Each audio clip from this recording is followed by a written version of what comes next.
As I promised in the beginning of this show, we're meeting with Tim Cox. Hi, Tim, from Liberty Hill, Texas, you are. Yeah, wonderful to be here.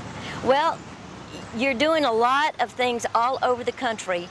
Now, Tim, we've just experienced the tea parties all over the country. And when those tea parties happened, people wanted something else to happen after that. And not necessarily were they prepared with a plan to tell the people, all right, after this party, this is what we're going to do.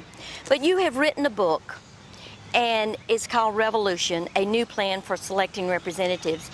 And the name of your website, your program, your plan, whatever, it's called Get Out of Our House, and the acronym is GOOH.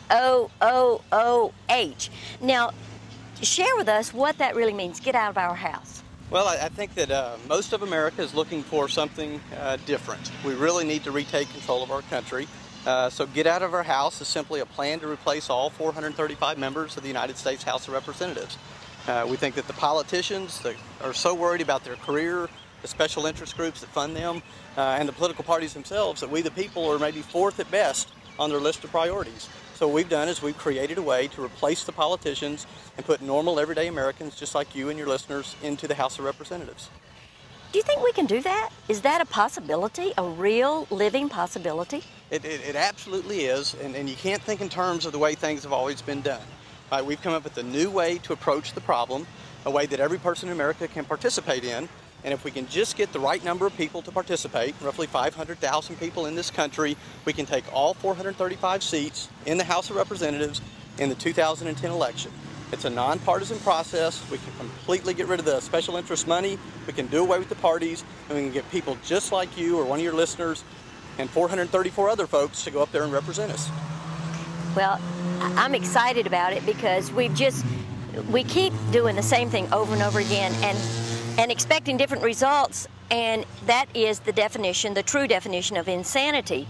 And right now, when I look at what's going on in Washington, D.C., they are not listening to us. The House of Representatives have deaf ears. The senators have deaf ears. And the people are crying out, screaming, stop spending our money, stop, just stop doing what you're doing and do what we, the people, want done. They're not listening. They don't, and if you think about it, go back to any person that goes to Washington, what do they have to do? They have to raise $1 million to even have a chance to get there, and as soon as they take that $1 million, they're indebted to whoever gave them that money. They have to vote with their party. There's no choice, and then they get up there and they worry about their career. Right? That's where their focus is. They tell us to vote for term limits, and they don't. They tell us they won't raise taxes, and then they do. There's no accountability in the process. So what GO has done, right, is we've created a way to break the ties with the special interest groups, to get rid of the parties, to get rid of the career politicians, and put accountability back in the system. And it's a really very simple process. I like the way this is going. Stay with us. We've got so much more to share with you with Tim Cox and GO.